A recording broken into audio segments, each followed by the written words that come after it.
सब acute sclerosing encephalitis किसे कहते हैं?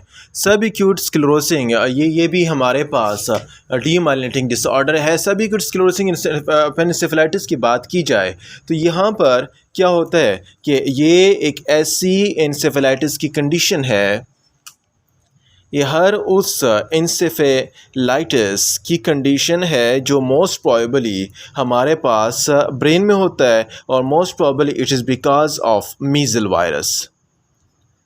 मीज़ल वायरस की वजह से मीज़ल्स वायरस की वजह से ये कंडीशन डेवलप होती है और ये स्लो प्रोग्रेसिंग डिजीज़ है। स्लोली एंड स्लोली ये कंडीशन डेवलप होती है और ब्रेन को इफ़ेक्ट करती है। मोस्टली कहाँ पर होती है, किन किन एज में होती है? इन्फेंट्स में होती है और इसके साथ साथ इन्फेंट में साथ साथ हमारे पास ड्यूरिंग चाइल्डहुड की कंडीशन में भी डेवलप होती है।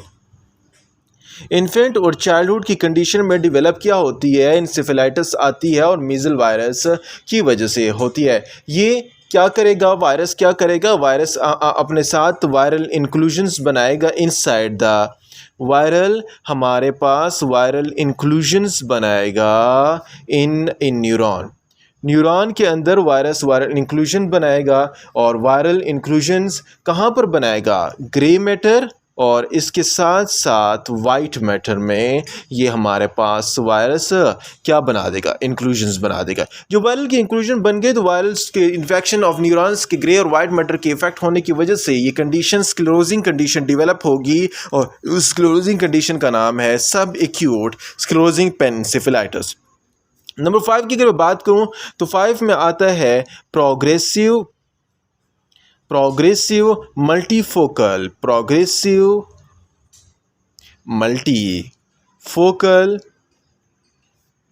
ल्यूकोएन्सेफेलोपैथी।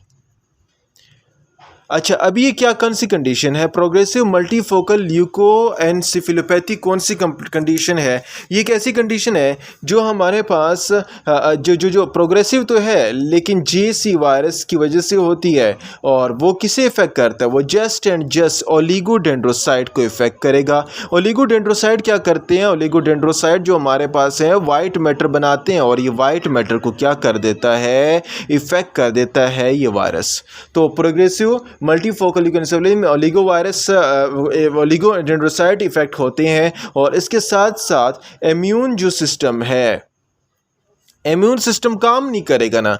जब इम्यून सिस्टम काम नहीं करेगा, इम्यून सप्रेस होगा तो इम्यून सिस्टम के सप्रेशन होने की वजह से ये कंडीशन क्या होंगी? बार बार आएंगी। रीएक्टिवेशन ऑफ दिस वायरस होगा और रीएक्टिवेशन ऑफ जीस वायरस या HIV वायरस, जो भी वायरस हैं वो इस पे इफेक्ट करेंगे और सिर्फ ओलिगोडेंड्रोसाइट लॉस करेंगे। तो पर्सन किस कॉम्प्लिकेशन के साथ आएगा? सबसे पहले उस पर्सन को क्या होगा? विजुअल लॉस होगा, डीमाइलिनेशन हुई है।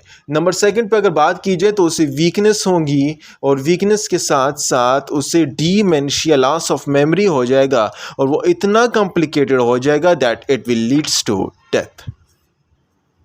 तो ये कंडीशन हमारे पास प्रोग्रेसिव मल्टीफोकल ल्यूकोएन्सेफेलोपैथी की कंडीशन में आ रही है और डेवलप हो रही है। इम्यून सिस्टम सप्रेशन हो रहा है और reactivation of white matter, visual loss हो रहा है, वीकनेस और डीमेंशिया वगैरह वगैरह लीड्स टू डेथ की कंडीशन हमारे पास आ रही है। नंबर 6 की अगर मैं बात करूँ तो उसका नाम है सेंट्रल पोंटाइन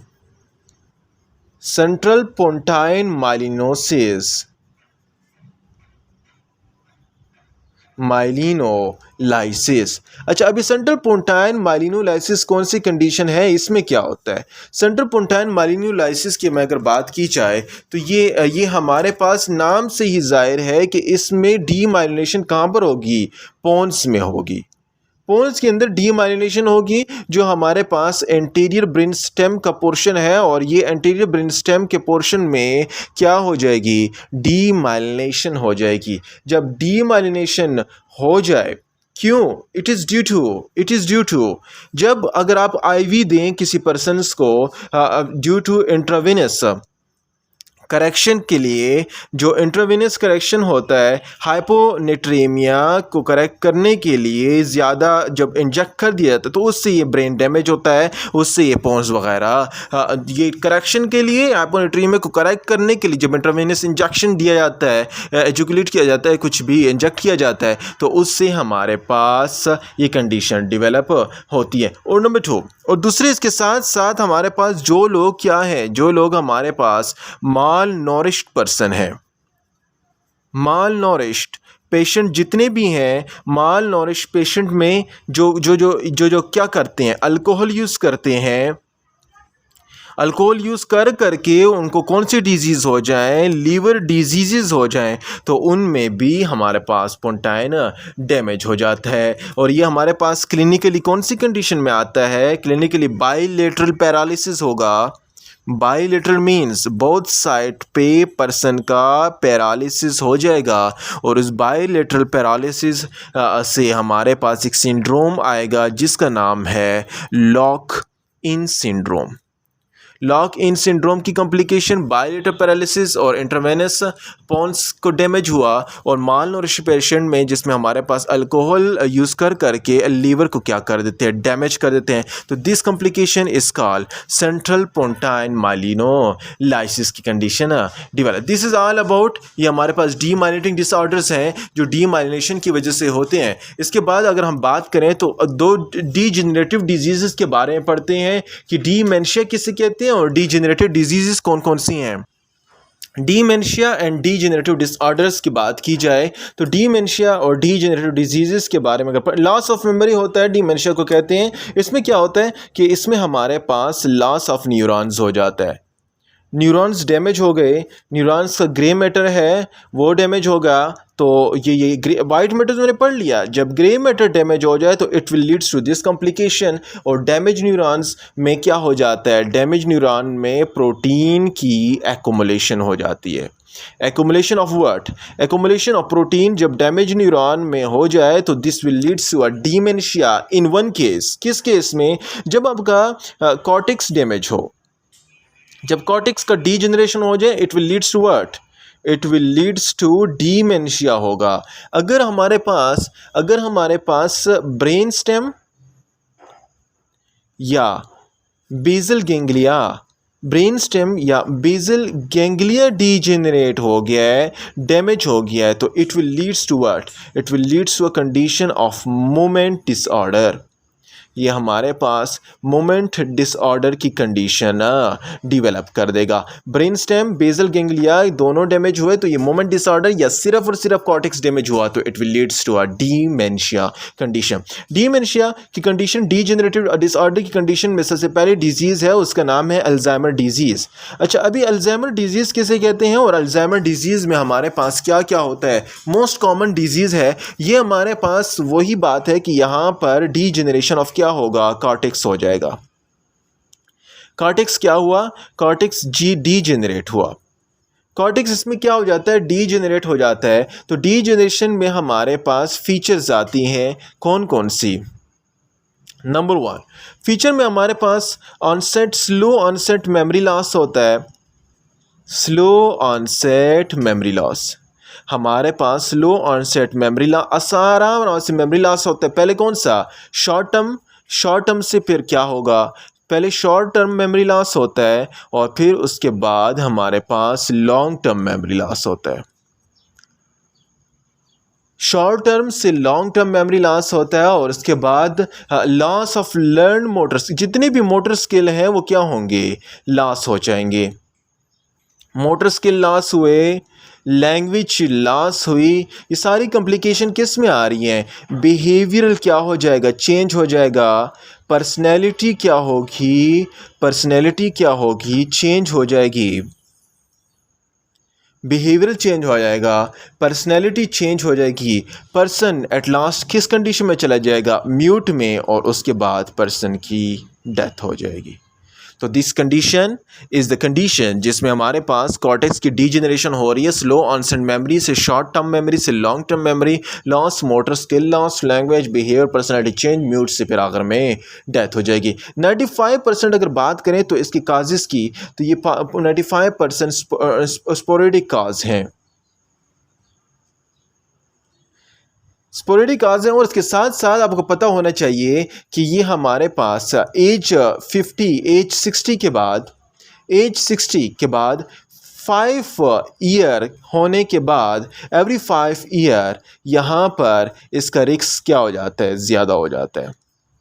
तो ख्याल रखना है मेमोरी को मेंटेन रखने के लिए हेल्थी डाइट्स वगैरह यूज़ करें। तो ये हमारे पास 60 एज के बाद आफ्टर एवरी 5 ईयर क्या हो जाएगा, रिस्क इंक्रीज़ हो जाएगा। और इसके साथ साथ हमारे पास ईटा4 अलील्स और साथ साथ ईटा2 अलील के क्या हो जाता है, ये क्या काज करते हैं, इंक्रीज़ काज करते हैं रिस्क को। तो इससे इन अलील के एपोलिपोप्रोटीन ई की वजह से ये हमारे पास ये रिस्क क्या कर देते हैं, ज़्यादा काज करते हैं। अभी यहाँ पर मैं आपको बताता चलूँ कि यहाँ पर अल्जाइमर डिजीज़ किसी पर्सन को हो गया है, तो अल्जाइमर डिजीज़ में अर्ली ऑनसेट है, तो early onset of Alzheimer disease में क्या होगा, आपको कैसे पता चलेगा कि अर्ली ऑनसेट अल्जाइमर डिजीज़ है। अर्ली ऑनसेट अल्जाइमर डिजीज़ में हमारे पास, अगर मैं फेमिलियर केस की बात करूँ, तो यहाँ पर म्यूटेशन होती है। किस चीज़ की, इसमें म्यूटेशन होती है प्रीसिनिलीन 1 और साथ साथ प्रीसिनिलीन 2 की म्यूटेशन हो जाती है। तो ये प्रीसिनिलीन 1 और प्रीसिनिलीन 2 म्यूटेशन के साथ साथ अर्ली ऑनसेट में हमारे पास जिस पर्सन में डाउन सिंड्रोम हो, तो आफ्टर 40 ईयर ऑफ एज उसमें ये complication early onset of Alzheimer disease जल्दी डेवलप हो जाती हैं। अच्छा, अभी देखें अर्ली ऑनसेट में हमारे पास ये कॉम्प्लिकेशन तो आ रही है, लेकिन इसके साथ साथ अभी आपको पेशेंट कौन कौन से फीचर्स के साथ आएगा। फीचर्स की अगर मैं बात करूँ तो सबसे आपने पहले लिख लेना है, क्योंकि उसका मेमोरी लॉस हो गई है, तो सबसे पहले उसका क्या होगा, सेरेब्रल एट्रोफी हो जाएगी, सेरेब्रल से रिलेटेड होगा। सेरेब्रल एट्रोफी होगी क्योंकि क्या हुआ है, गायराए जितने भी हैं ये क्या हो जाएंगे, नैरो हो जाएंगे, गायराए नैरो हुए। और इसके साथ साथ जितने भी नैरोइंग ऑफ गायराए और साथ साथ सल्खाए की क्या हो गई, डायलेशन हो गई। तो सेरेब्रल एट्रोफी में गायराए की क्या हो गई, नैरोइंग हो गई, और सल्काई की क्या हो गई, डायलेशन हो गई। It will leads to a neuro cerebral atrophy. Number two की अगर मैं बात करूँ तो दूसरा जो है नेक्स्ट कंडीशन में हमारे पास न्यूरेटिक प्लेक आता है। न्यूरॉन के अंदर प्लेक्स बन जाते हैं। किस चीज़ के प्लेक होते हैं, न्यूरॉनिक प्लेट में हमारे पास ए बीटा अमाइलाइड प्रोटीन डिपॉजिट होता है। तो ये आपको याद रखना चाहिए कि ए बीटा अमाइलाइड प्रोटीन हमारे पास इंटेंगल्ड हो जाता है, और इंटेंगल्ड होने के बाद ये एक न्यूरॉन में क्या कर देता है, प्लेक डेवलप कर देता है। तो याद रहे अमाइलाइड प्रोटीन डिपॉजिट हुआ जो अमाइलाइड प्रिकर्सर से आ रहा है, और वहाँ पर ये क्या हो जाता है, ये प्लेक की कंडीशन डेवलप हो जाती है। तो this plaque will leads to, ये प्लेक जितना बनेगा तो it will leads to increase what, इससे हमारे पास हेमरेज का रिस्क क्या हो जाएगा, हेमरेज का रिस्क क्या हो जाएगा, ज़्यादा हो जाएगा। तो it will leads to increase the risk of haemorrhage. यहाँ पर हेमरेज का रिस्क भी ज़्यादा हो जाएगा। तो हेमरेज का रिस्क ज़्यादा हुआ, न्यूरोफाइब्रिल ट्रायंगल्स आए, और इसके साथ साथ हाइपर फॉस्फोलेट टॉप प्रोटीन। नंबर 3, जो टॉप प्रोटीन है इसकी डिपोजिशन भी होगी, the top protein will deposit, और इसके बाद हमारे पास नेक्स्ट कॉम्प्लिकेशन में लॉस ऑफ कोलिनर्जिक न्यूरॉन। जितने भी कोलिनर्जिक न्यूरॉन्स हैं उनका क्या होगा, लॉस हो जाएगा, ख़त्म हो जाए। जब कोलिनर्जिक न्यूरॉन्स ही ख़त्म हुए, एसिटाइलकोलिन की ट्रांसमिशन ही ख़त्म हो गई, तो उस लॉस ऑफ कोलिनर्जिक न्यूरॉन्स की वजह से हमारे पास जितने भी बेजल गेंगलिया के फंक्शन है, न्यूक्लियस बेसिलिस के फंक्शन है, वो क्या हो जाएंगे, लॉस हो जाएंगे। अभी आगे देखते जाएं, यहाँ पर ये फीचर्स आई, इसके साथ साथ डायग्नोसिस आई। डायग्नोसिस में आपने क्या करना है, डायग्नोसिस में सिर्फ और सिर्फ आपने, अगर पेशेंट की डेथ है तो हिस्टोलॉजिकल ऑटोप्सी से पता चल जाता है। हिस्टोलॉजिकल ऑटोप्सी से क्या हो जाएगा, ऑटोप्सी से पता चलेगा कि इसके ब्रेन में कौन कौन से टाइफाई प्रेजेंट है और कौन कौन से हमारे पास नर्विंग कहाँ है और वाइडनिंग कहाँ पर मौजूद है। तो डीमाइलिनेटिंग डिजीज़, डीजेनरेटिव डिजीज़ के बारे में बात हो रही है कि लॉस ऑफ न्यूरॉन्स की ग्रे मैटर में एक्युमुलेशन ऑफ प्रोटीन हो जाए तो it will leads to dementia in case of cortex. और सबसे ब्रेन स्टेम की, बेसगल गैंग्लिया की और ब्रेन स्टेम की जब हमारे पास इफेक्ट हो जाए तो it will leads to moment disorder. Alzheimer disease की बात की जाए तो कॉर्टेक्स डीजेनरेशन हो जाती है। लॉस ऑफ कोलिनर्जिक न्यूरॉन्स अलग से बात है और स्लो ऑनसेट मेमोरी लॉस होता है, शॉर्ट टर्म मेमोरी से लॉन्ग टर्म मेमोरी से मेमोरी को, और पर्सनैलिटी का से म्यूट और डेथ हो जाती है। मोटर स्किल, लैंग्वेज वगैरह बिहेवियर हो जाती है। 95% स्पोरोडिक काज है और E4 अलील और E2 अलील की वजह से या रिस्क क्या हो जाता है, बढ़ जाता है। म्यूटेशन, अर्ली ऑनसेट म्यूटेशन की बात की जाए तो यहाँ पर पर्सिलिन 1 और 2 की म्यूटेशन हो जाती है। डाउन सिंड्रोम में हमारे पास 40 ईयर के बाद ये काज ज़्यादा आती है। इसके बाद अगर मैं बात करूँ, इसके बाद बात की जाए फीचर्स की, सेरेब्रल एट्रोफी होगा, गायराइनारे होंगे, सल्कावाइड होंगे, न्यूरोटिक प्लेग बनेगा और ए बीटा माइलर डिपॉजिट होगा, टॉप प्रोटीन डिपॉजिट होगा। और हिस्टोलॉजी में हमारे पास सिर्फ और सिर्फ ऑटोप्सी के थ्रू हम इजीली डायग्नोसिस कर सकेंगे पेशेंट की जब डेथ हो जाए।